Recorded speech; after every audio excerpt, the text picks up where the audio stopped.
Bonjour les amis, j'espère que vous vous portez bien depuis vos maisons. Aujourd'hui, nous allons parler d'un sujet, comment voyager ou comment entrer à Singapour sans visa. Quelles sont les conditions générales?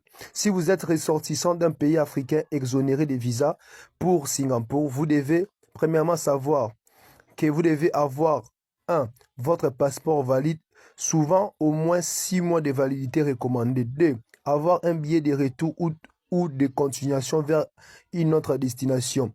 3, disposer des ressources suffisantes pour la durée du séjour. 4, remplir la carte d'arrivée, Singapore Arrival Card, avant l'arrivée selon les exigences actuelles.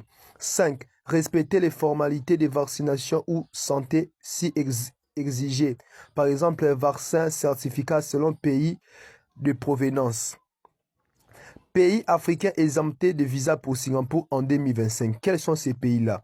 Selon les dernières informations, voici les pays d'Afrique dont les citoyens ne nécessitent pas de visa pour une visite touristique de 30 jours à Singapour.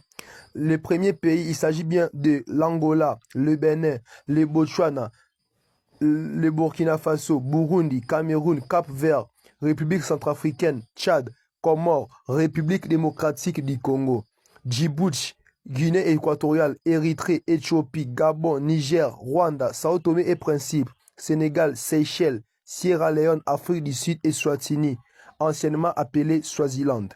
Tanzanie, Togo, Ouganda, Zambie, Zimbabwe, République du Congo, Guinée-Bissau, Soudan du Sud. Pays africains nécessitent un visa. Quels pays africains ne sont pas exonérés de visa pour Singapour? Ils doivent obtenir un visa avant de voyager. Donc, si vous écoutez votre pays ici, c'est-à-dire vous devez avoir le visa préalable avant de séjourner à Singapour.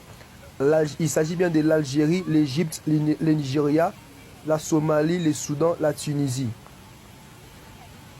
Voici le procédure avant le voyage. Vérifier l'exemption des visas. Assure-toi que ton pays figure bien parmi ces exemptés de visas pour Singapour. Si oui, tu n'auras pas besoin de visa, mais tu dois satisfaire les autres conditions d'entrée. Sinon, il faudra demander un visa avant de partir.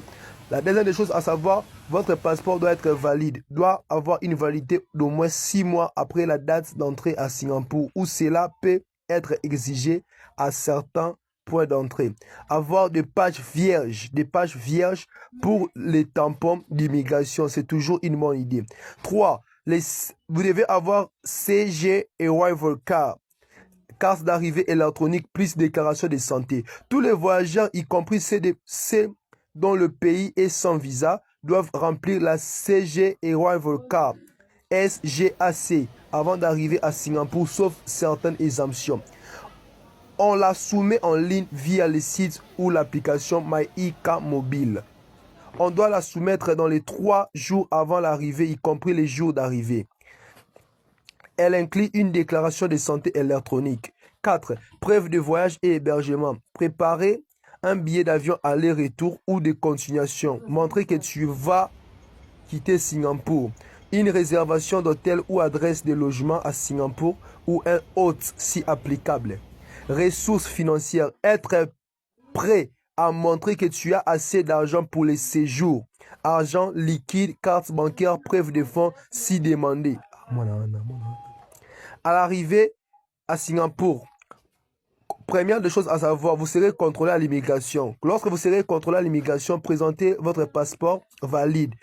Montrez la SG Arrival Card en format PDF et version ou la confirmation électronique, c'est-à-dire laissez votre carte d'arrivée électronique en format électronique et imprimez-les depuis un format PDF. Parfois, les agents peuvent poser des questions rapides, but du voyage, durée du séjour, adresse de l'hébergement, démontrer que tu repars après les séjours. La deuxième des choses à savoir, le visa ou l'autorisation de séjour, Visit Pass, bar et pass, c'est en anglais. Même si tu es exempté de visa, à ton arrivée, l'officier d'immigration va décider de la durée de ton séjour et un Visit Pass, souvent électronique, est délivré. Il t'indique jusqu'à quand tu peux rester. La troisième des choses à savoir, Quelles sont les formalités de santé ou sanitaires? La déclaration de santé via SGAC doit être prête. Vérifier si des vaccins ou attestations sanitaires sont requis selon ton pays de départ ou transit. Actuellement, peu de restrictions Covid, mais ça dépend des évolutions. La quatrième des choses à savoir, n'est pas avoir d'articles interdits ou soumis à la réglementation à l'arrivée. Il y a un contrôle de bagages selon les cas. Donc nous sommes à la fin de notre vidéo. Veuillez vous abonner. Voilà tout ce que je vous ai dit sur le Singapour. Donc pour mes frères congolais de la République démocratique du Congo, comprenez bien que vous pouvez aller directement à Singapour sans des tracasseries, sans quoi que ce soit, et c'est sans visa.